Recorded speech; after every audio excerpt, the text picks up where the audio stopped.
Bonsoir Essar. Bonsoir Tom. Alors Essar, nous sommes arrivés au Citrep numéro 61 et nous Oui, sommes le lundi 29 avril, un petit peu de décalage parce que voilà, la santé n'est pas toujours au rendez-vous et des fois on a besoin de pas mal de repos. Alors ça a été l'occasion de prendre un peu de temps et nous voilà de nouveau pour informer le public, les Français, de ce qui se passe dans votre pays. exactement. Alors, d'abord, ce que je voudrais, c'est dire bonjour à tout le monde et puis désolé pour ce retard, effectivement. Je voudrais aussi souhaiter joyeuse Pâques à tout le monde. Pâques catholique et puis Pâques orthodoxe. Les deux Pâques ont été célébrées en Syrie dans la volonté, dans l'affirmation d'une volonté de continuer le combat, de résister et puis comment dire, de vaincre comme le Christ a pu vaincre ses ennemis malgré la mort, et après la mort, il a été ressuscité. Et tous les chrétiens en Syrie, comme les musulmans, pensent à ce que la Syrie va être ressuscitée et va redémarrer comme le phénix de ces 8 années et quelques de guerre horrible qui a dévasté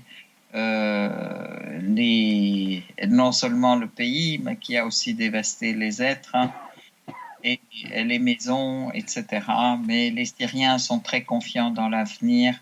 Et ils disent toujours, c'est aussi la Syrie va être ressuscitée comme son fils, le Christ, a été ressuscité. Donc, encore une fois, joyeuse Pâques à tous, hein, et plein de bonnes choses pour tout le monde, pour tous les peuples, hein. Merci Et Essar. en particulier aussi, je pense au peuple palestinien, Oui, oui. du Christ aussi. On peut dire qui souffre, dont la souffrance continue avec les exactions israéliennes qui continuent aussi contre ce peuple héroïque, hein, et qui résiste héroïquement, qui continue toutes les semaines sa marche pour le retour, qui continue toutes les semaines à affirmer sa volonté de libérer ces terres qui ont été volées, usurpées par l'occupant sioniste, hein, israélien, qui aujourd'hui, au-delà de l'usurpation du territoire, veut complètement rejeter et pousser les Palestiniens au départ, mais chose à laquelle il n'arrivera pas parce que les Palestiniens sont de plus en plus enracinés et sont de plus en plus là et refusent de quitter leur pays malgré l'horreur quotidienne qui leur est imposée par les Israéliens. Je voudrais saluer par ce fait aussi le patriarche Atallah Hanna, le patriarche d'Al-Quds, de l'église de la Nativité d'Al-Quds, avec qui il y a eu un, une très belle émission où il a parlé à tous les Arabes à partir de la plateforme et à partir de la télévision d'Al-Mayadine, souhaitant à tout le monde de bonnes Pâques, de joyeuses Pâques, et précisant que de toute façon, les douleurs du peuple palestinien sont une partie des douleurs du Christ qui a été donc aussi torturé dans ces pays et qui a été aussi ressuscité dans ce pays. Donc, encore une fois, nous sommes tous confiants dans l'avenir, nous sommes tous confiants dans le triomphe de la volonté et de la résistance et puis du peuple palestinien, syrien, libanais, en fait, contre l'occupant, usurpateur des terres et usurpateur de l'histoire et de la tradition et de toute la civilisation, en fait. Voilà. Donc, grand salut à tout le monde. Et puis, joyeuse bonne fête. Merci Essar. Il faut aussi faire une petite parenthèse à propos du Yémen, hein, qui subit également continuellement les bombardements et les atrocités commises par les forces armées de l'Arabie Saoudite et de sa coalition. Mm. Il faut d'ailleurs noter une chose, c'est que des journalistes français qui avaient révélé qu'en fait la France continuait de vendre des armes à l'Arabie Saoudite en secret, ont été convoqués à la DGSI, hein, donc ça veut dire que la liberté de la presse est lourdement entamée et que visiblement l'exécutif n'a pas apprécié que les journalistes aient révélé cette compromission gravissime contre les droits de l'homme, hein, contre un pays, contre une population, c'est-à-dire les Yéménites. En fait, oui, là, ça c'est un fait. Les mercenaires, les Saoudiens et leurs alliés israéliens, disons-le aussi, continuent à bombarder les civils yéménites d'un côté. De l'autre côté, ils continuent aussi leurs exactions contre le peuple au Yémen, mais aussi contre le peuple en Arabie Saoudite. D'ailleurs, Oui. par ce fait aussi, il y a eu l'exécution de 47 personnes par décapitation en Arabie Saoudite. D'ailleurs, la presse n'en a même pas fait l'écho, qui ont été décapités, dont un jeune de 18 ans, un jeune poète. Qui était mineur, hein, au moment de son arrestation, hein, d'après ce que je me rappelle. Oui, oui, donc il était un jeune poète. Il a été décapité pour avoir écrit des poésies de liberté et en fait contre donc de contestation, tout simplement. De protestation, oui, mais en fait de demande de liberté, et demande des libertés fondamentales et des libertés d'expression. Ils ont été décapités dans un silence complice de l'ensemble des médias mainstream du monde qui prétendent être défenseurs des libertés individuelles, défenseurs des droits des peuples, défenseurs de ceci, de cela. Mais en réalité, quand il s'agit de l'Arabie Saoudite, où tout le monde apparemment est appâté par l'argent saoudien, toutes les plumes, tous les encres sèchent et toutes les plumes et toutes les bouches se taisent et toutes les télévisions sont complices. Des médias mainstream, j'entends. Hein. Oui. Donc voilà les défenseurs des droits de l'homme. Voilà, ça, et personne ne bouge, alors qu'il y a des alertes quand même de plus en plus importantes, même par l'ONU. Par le secrétaire de l'ONU et des droits de l'homme, etc., de certaines ONG, alors que finalement, l'ONU aussi est complice, entre guillemets, puisqu'ils sont aussi le principal influent, la principale influence au niveau de l'argent à l'ONU, c'est aussi l'Arabie Saoudite, mais aussi les États-Unis. Donc voilà. Et les États-Unis, comme vous le savez, les États-Unis sont aussi les plus grands alliés, ou l'Arabie Saoudite est le plus grand allié, et les pays du Golfe sont les plus grands alliés des États-Unis. Oui. Donc voilà. Vous parliez de l'argent de l'Arabie Saoudite. Oui. Ça s'est illustré tout à fait récemment, puisque les Occidentaux ont renoncé à une enquête sur les crimes saoudiens au Yémen précisément, et on suppose que l'argent de l'Arabie Saoudite a coulé à flot pour empêcher cette enquête. Voilà. Ah oui, mais on se rappelle, il y a 2 ans aussi, il y avait l'ONU voulait mettre l'Arabie Saoudite sur la liste noire, justement pour avoir tué des dizaines de milliers ou des milliers d'enfants au Yémen. Oui.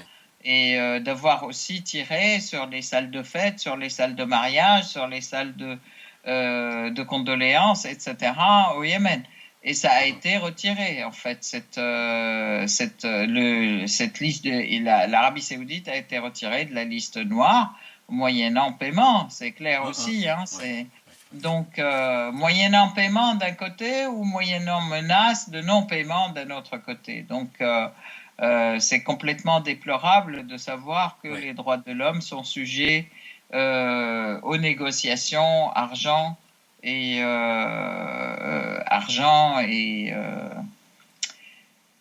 fric, quoi. C'est quelque chose. Voilà. Bon, pour Alors, en revenir. oui, Oui. nous allons aborder le SITREP sur la Syrie proprement dite. Hein. Voilà, tout à fait. Je vais commencer par le bombardement israélien qui a été commis au nord de Hama dans la nuit du 12 au 13 avril, hein, avec des interceptions de la part des forces anti-aériennes syriennes. Hein. Syrienne, oui, tout à fait. Donc, en fait, ce bombardement a eu lieu en violant l'espace aérien libanais.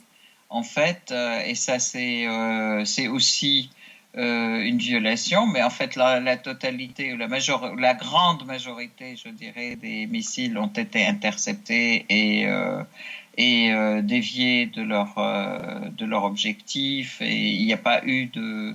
Si, il y a eu, je crois, deux martyrs qui ont été tués à ce moment-là. Là, je voudrais quand même signaler que Israël continue toujours à agresser ses voisins. Ils agressent les Palestiniens, ils agressent le Liban, ils agressent la Syrie. Ils n'arrêtent pas d'agresser les pays autour, et surtout la Syrie et le Liban. Oui. Et en même temps, ils sont toujours en train de crier à celui qui est agressé, et ils sont en train de dire nous sommes agressés, nous avons peur, nous avons ceci, nous avons cela. Oui. Une manière très, comment dire, une manière assez systématique pour extorquer de l'argent à ses alliés, d'une part, mais d'autre part, surtout, à exiger ou à demander à ses alliés de prendre des mesures contre la Syrie, contre les pays qu'elle agresse, en fait. Donc, voilà, ça c'est un premier point. Il est important de voir aussi que cette impunité de l'État d'Israël est toujours motivée et toujours soutenue, on peut dire, par le fait que les États-Unis les soutiennent et soutiennent non seulement cette impunité, mais continuent aussi dans le même sens.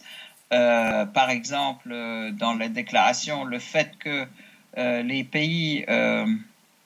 les États-Unis aient déclaré quand même que le contrôle, la continuité ou la permanence du contrôle d'Israël ou l'intégration du Golan dans Israël, alors que c'est complètement contraire à toutes les lois internationales et tout ce qui a été voté. C'est comme aussi la déclaration de Trump sur le fait que Jérusalem est ou sera la capitale d'Israël. Tout ceci, en fait, renforce cette dimension d'agressivité israélienne et cette dimension non seulement d'agressivité, mais d'agression systématique contre ses voisins. Ça leur donne, cette impunité leur donne la force et leur donne la possibilité. Mais effectivement, en fait, on voit que tout ceci, c'était juste avant les élections de Netanyahou, qui cherchait toujours à se faire élire pour fuir aussi l'ensemble des procès et des attaques. Des procès auxquels il serait exposé s'il perdait son immunité, de corruption, de vol, de viol, etc.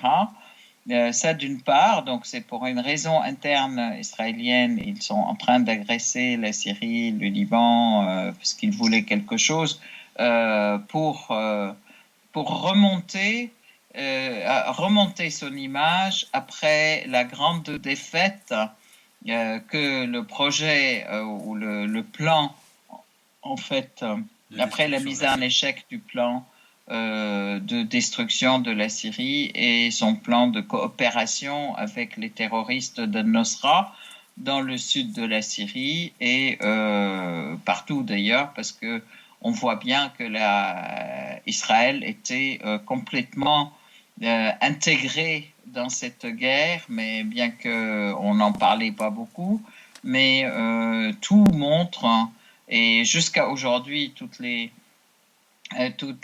caches d'armes qui ont été délaissées par les terroristes montrent à quel point ils étaient de connivence avec avec Israël et montrent à quel point Israël était de connivence avec les terroristes pour la destruction de la Syrie, puisqu'on découvre des armes israéliennes, des médicaments israéliens, des produits chimiques israéliens dans les caches d'armes qu'on continue à découvrir dans les tunnels des villages de Dera, des villages de Routa, Oui, etc., oui. qu'on on trouve encore et encore et encore des armes et des quantités absolument monumentales d'armes occidentales, françaises, britanniques, américaines, mais aussi des armes israéliennes. Alors Voilà. justement, Essar, Mm. vous parliez de fourniture d'armes chimiques. Il faut noter quand même que, et ça c'est un avertissement solennel, en tout cas une alerte des autorités russes, hein, militaires russes présentes en Syrie, sur l'organisation d'un false flag alarme chimique qui s'est produit récemment. Et les Mm. Russes ont dénoncé la présence de médias qui sont venus filmer cette mascarade dans l'objectif de faire porter le chapeau à Damas, encore une fois. Et donc là, c'est arrivé il y a quelques jours. Hein. Mhm, tout à fait. Alors, c'est d'abord à Idlib, hein. Effectivement, il y a eu des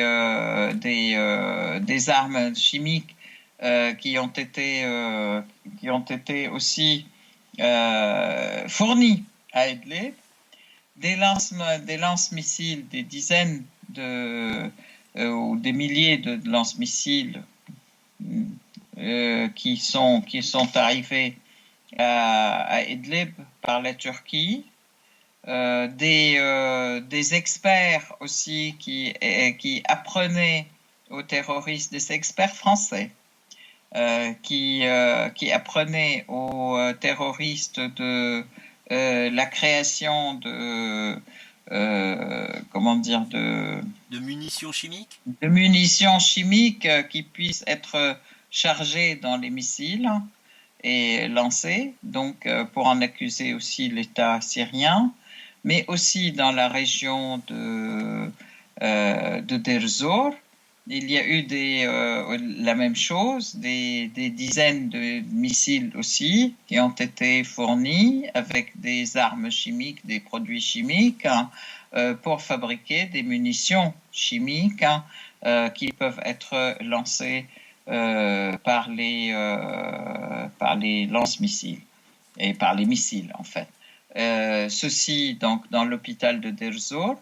Les Russes les ont aussi bien par la voix de Lavrov, par la voix de Madame Zakharova, ont dénoncé ces pratiques, hein, Mhm. puisque comme étant effectivement une volonté de créer un événement qu'il sera mis sur le dos de l'État syrien, comme ça a été souvent le cas d'ailleurs dans cette guerre, dans cette sale guerre contre la Syrie. Ils font leurs crimes et ils accusent l'État syrien. Fort heureusement, les outils russes permettant d'avoir donc des photos, des images satellites, des images qui permettent de détecter aussi certains types de produits Donc les dénoncent de fait et montrent de fait que ce sont des pratiques tout à fait les pratiques des terroristes. Je tiens à signaler quand même aussi que la Turquie, qui était censée en fait appliquer les accords d'Astana qui ont été signés en septembre 2018 et qui étaient censés retirer les armes des terroristes, qui étaient censés fournir, en fait, pas fournir, mais effectivement réaliser les régions exemptes de terrorisme et exemptes d'armes de 15 km à 20 km plus loin de la ligne de séparation, donc où les terroristes devaient reculer.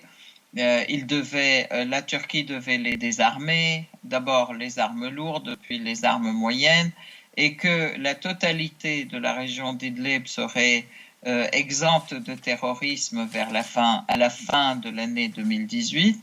J'aime autant dire que la Turquie n'a rien fait de tout cela, chose qui a été largement dénoncée d'ailleurs par le président Bachar el-Jafari, le président de l'ambassadeur Bachar el-Jafari, qui était président de la délégation représentant la Syrie à Astana, donc dans ces 2 derniers jours, donc le 25 et 26 avril, qui s'est réuni donc à Astana, au Kazakhstan.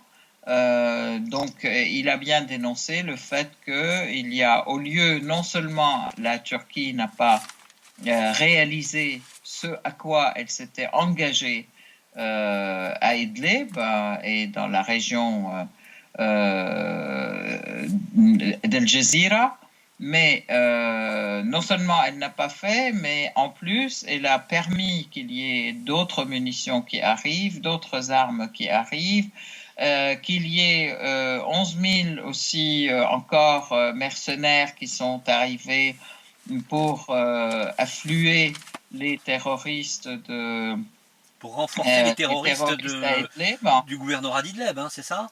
Et oui, du gouvernorat d'Idlib d'un côté et de l'autre côté, dans la Al Jazeera.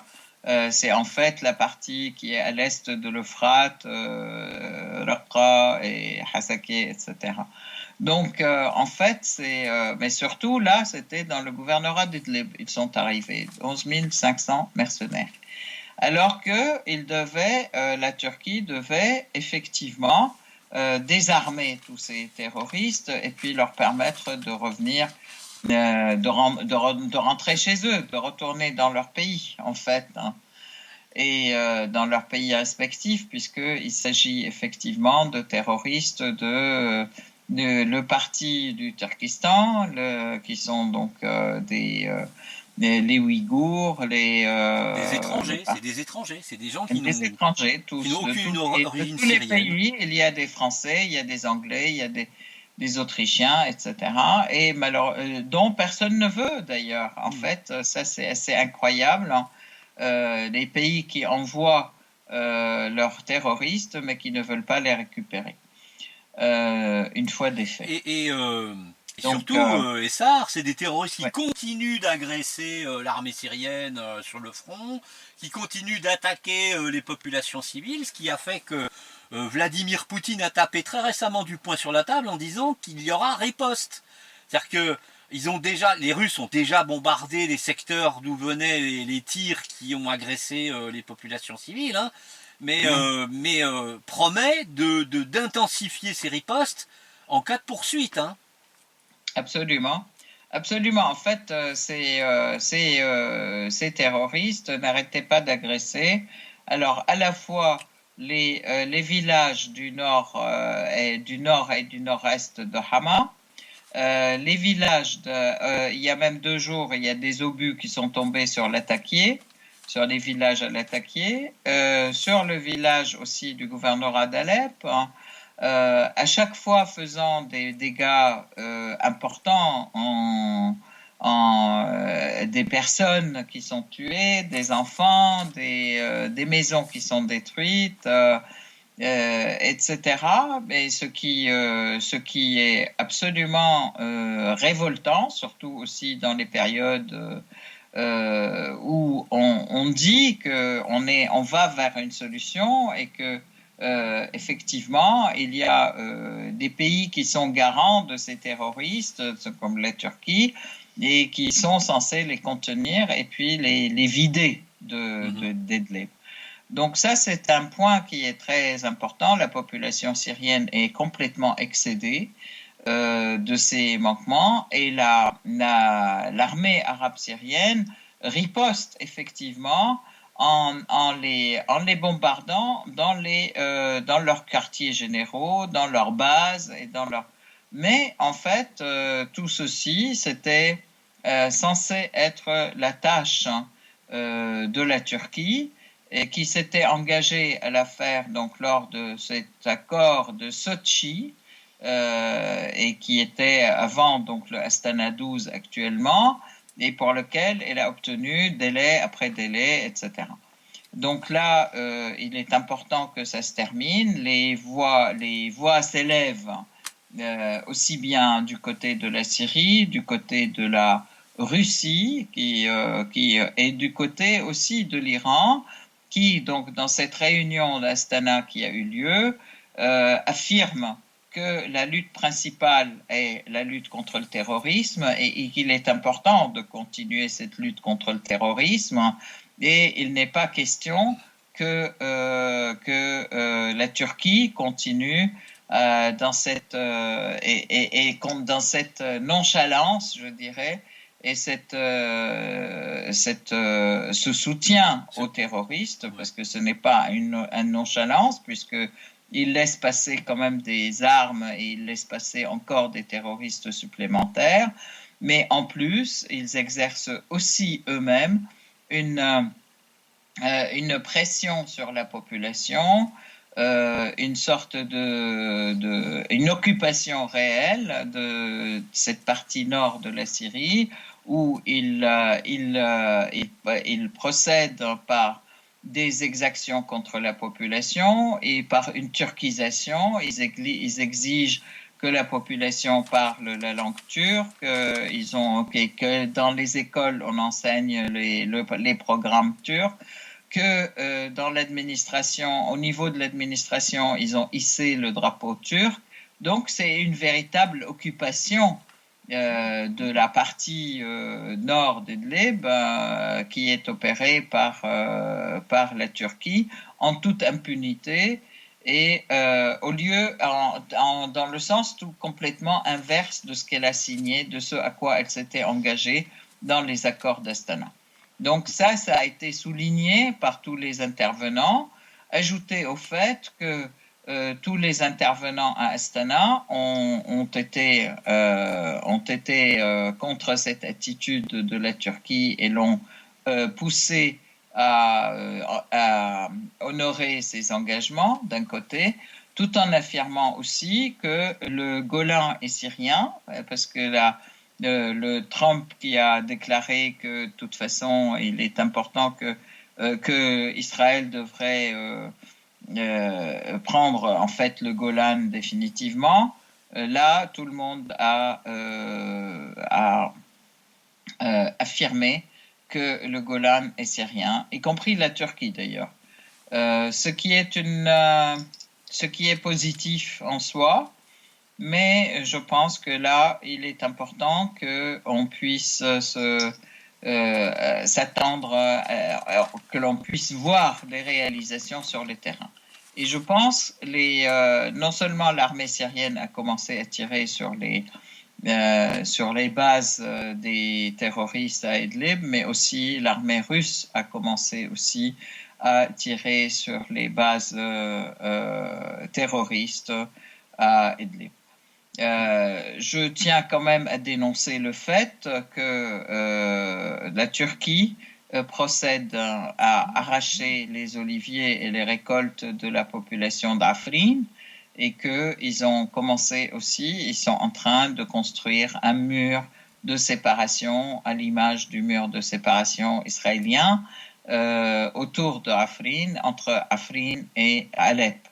Ce qui est tout à fait déplorable, c'est une agression nouvelle aussi, et il est important que la communauté internationale réagisse vis-à-vis de la Turquie et vis-à-vis de ces violations de la souveraineté de la Syrie et les violations des lois de l'ONU et de l'intégrité territoriale et aussi de la loi de non-ingérence en fait. Hein. Donc la Turquie continue. Alors sur le plan de l'autre côté de l'Euphrate, hein, il y a eu aussi énormément d'exactions contre la population. Les Kurdes ou les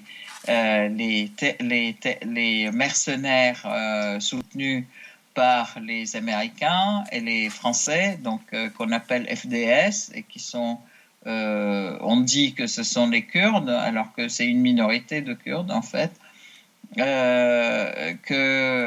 ces personnes ont aussi détruit des églises, ont détruit des écoles, ils imposent la langue kurde aux écoles, et là aussi la population commence à réagir. Il y a eu énormément de protestations, des manifestations contre FDS, Qassad, leur demandant de quitter, puisque Qassad, c'est pas que Qassad, ce sont aussi surtout des mercenaires américains, français et Daesh, etc. Tout y est. Donc, la population leur demande de se retirer, et eux, ils tirent sur la population. Hier, il y a eu 4 morts qui ont été dans ces banlieues et du gouvernorat de Deir ez-Zor, en fait, ces villages est de Deir ez-Zor et ouest de Deir ez-Zor qui sont en train de se battre et d'exiger que Qassad se retire de cette partie et qu'il retourne sous le contrôle de l'État syrien. Donc là, c'est aussi, en fait, pour moi, je pense que c'est prometteur. En fait, aujourd'hui, ça bouge, et on verra bientôt, en fait, toutes ces zones libérées et qui reviennent au contrôle de l'État syrien. Alors, Essar, pour poursuivre, il n'y a pas que la Turquie qui fournit, je dirais, des armes aux terroristes et de nouveaux terroristes au gouvernorat d'Idlib. On a de l'autre côté en Syrie des bonnes volontés, et vous allez nous en parler parce que c'est en réaction à la situation de blocus qui a été décidée contre l'Iran et surtout contre la Syrie récemment par les Américains. Vous m'avez signalé qu'une association syrienne distribuait de la nourriture, des biscuits, des choses comme ça, à ceux qui font la queue aux stations d'essence pour diminuer la pression du blocus et puis leur attente. Le blocus a pour conséquence de réduire considérablement la quantité de carburant disponible en Syrie, ce qui n'est pas le cas visiblement des terroristes qui sont copieusement alimentés par la Turquie. Alors, oui, c'est la question des mesures de coercition meurtrière, en fait, qui sont imposées par les États-Unis contre la Syrie et contre tous les pays qui travaillent avec la Syrie ou contre les alliés de la Syrie, des mesures de terrorisme économique tout simplement, interdisant à toute compagnie de traiter avec la Syrie. De ce fait, effectivement, non seulement les Américains mettent la main sur une bonne partie du pétrole et du gaz syrien, donc à l'est de l'Euphrate, qui sont donc sous le contrôle des terroristes et de leurs alliés américains, mais en plus, ils interdisent aussi à tous les autres pays de traiter avec la Syrie et de fournir les produits pétroliers nécessaires à la vie quotidienne de tous les Syriens. Les bateaux qui transportent du pétrole, toutes les sociétés qui exportent vers la Syrie ou qui exportent vers la Syrie le pétrole, l'essence, le gaz, etc. Et ils ont été mis sous sanction de la part des Américains.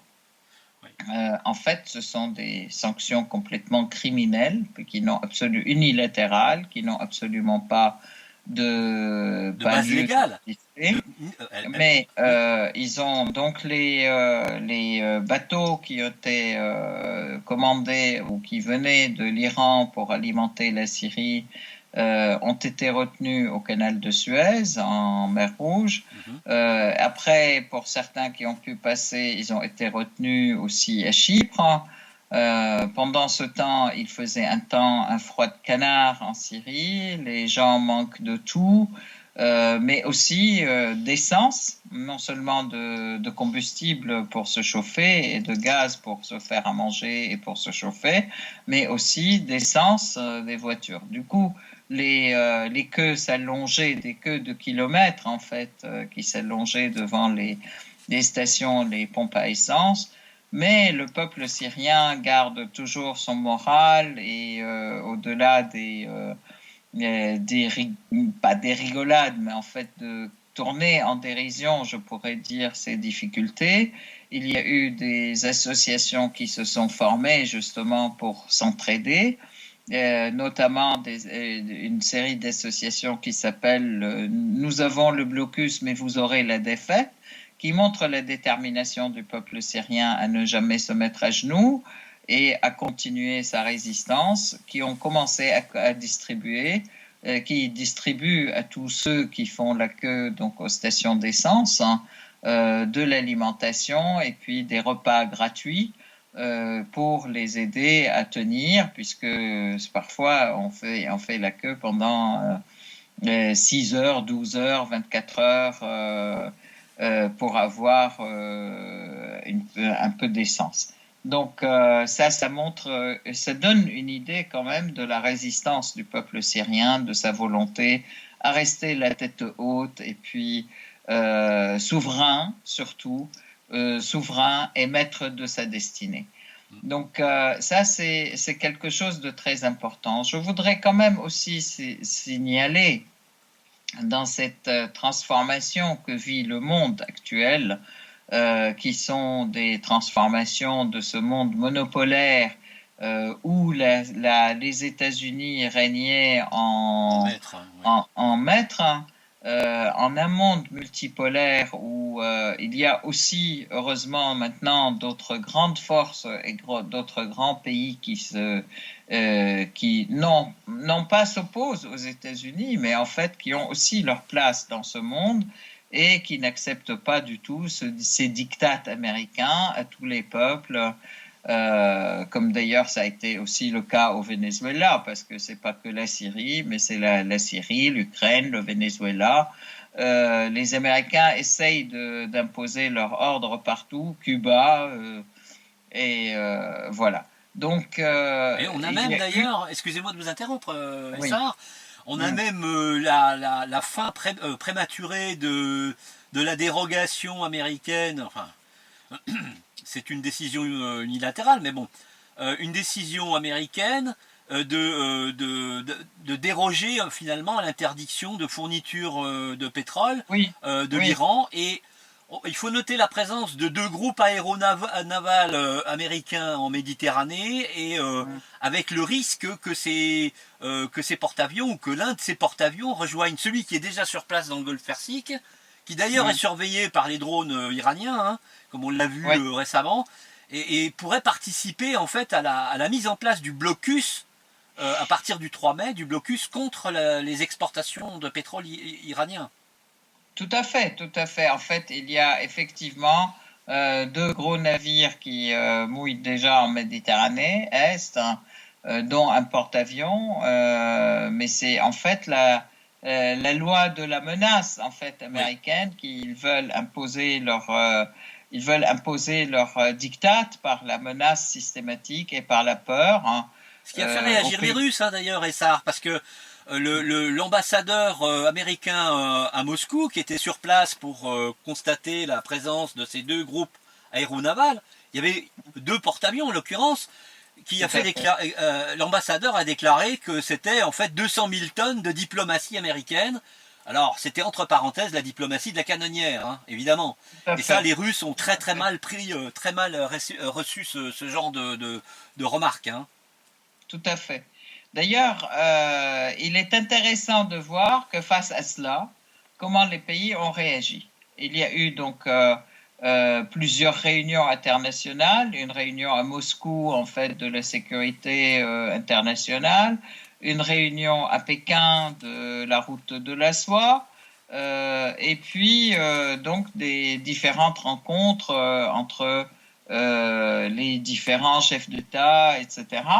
Là-dessus, on peut dire que la Syrie et en fait la Russie, elle a clairement affirmé que cette politique américaine ne fait qu'attiser la pauvreté, l'extrémisme et le terrorisme dans le monde.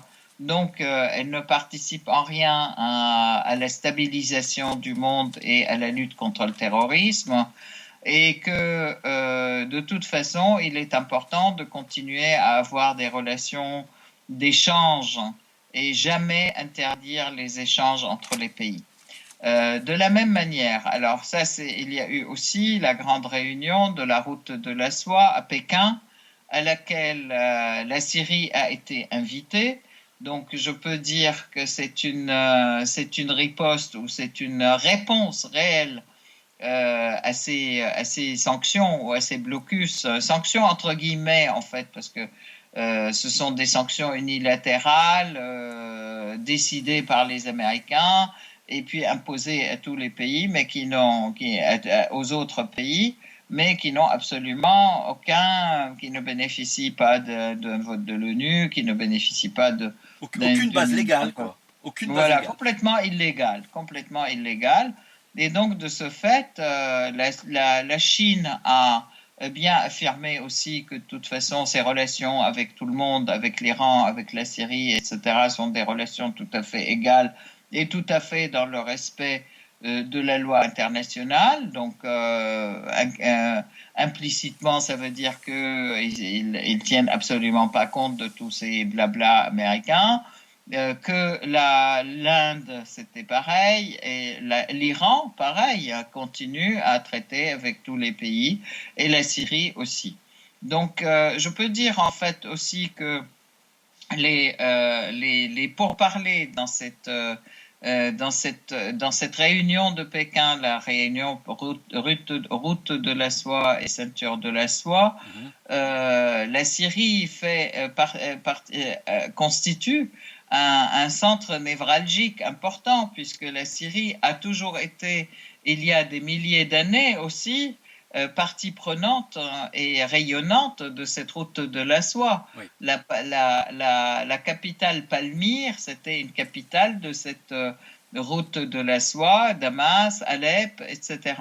Donc, aujourd'hui, cette nouvelle conception de la reconception, je peux dire, de la route de la soie, bien qu'elle s'étend à plus que ce que c'était la route de la soie avant, puisqu'elle s'étend à l'Europe et que au-delà du bassin méditerranéen, c'est quand même quelque chose de très, très intéressant et auquel la Syrie aujourd'hui est partie prenante, dans lequel la Syrie est partie prenante, malgré malgré cette volonté de destruction des États-Unis. En fin de compte, on peut voir à travers toutes ces réunions internationales qui ont eu lieu et qui étaient très denses récemment, on peut voir que les plus isolés sont aujourd'hui les États-Unis et Israël réellement. Alors qu'ils veulent et ils s'activent beaucoup pour isoler les autres, mais ce sont eux qui s'isolent eux-mêmes du reste du monde. Aussi, on peut dire qu'il va y avoir, en fait, et ça se prépare dans le cadre de Shanghai, dans le cadre de l'ensemble des accords bilatéraux, multilatéraux, économiques, etc., entre tous les pays de l'Asie et de l'ouest de l'Asie, et puis des pays de l'Asie de l'Ouest, en fait, on voit que il y a aussi beaucoup de traités qui se préparent et des échanges entre les pays, d'une part avec leur monnaie nationale et d'autre part avec les denrées, un échange des différentes denrées, quelles qu'elles soient.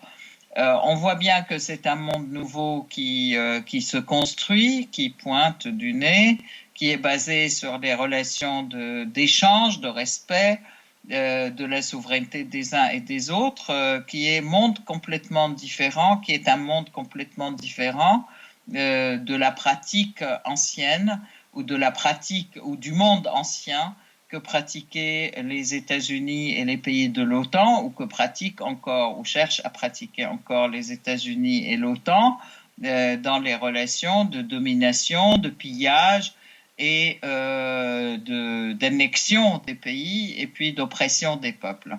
Donc en fait, aujourd'hui, c'est une phase clé, je dirais, ou une phase vraiment de grand mouvement, je dirais, de ce nouveau monde qui se construit et qui sera fort heureusement le monde de demain, mais qui demande aussi à être bien assis et bien étudié et bien solidaire, je dirais. Voilà.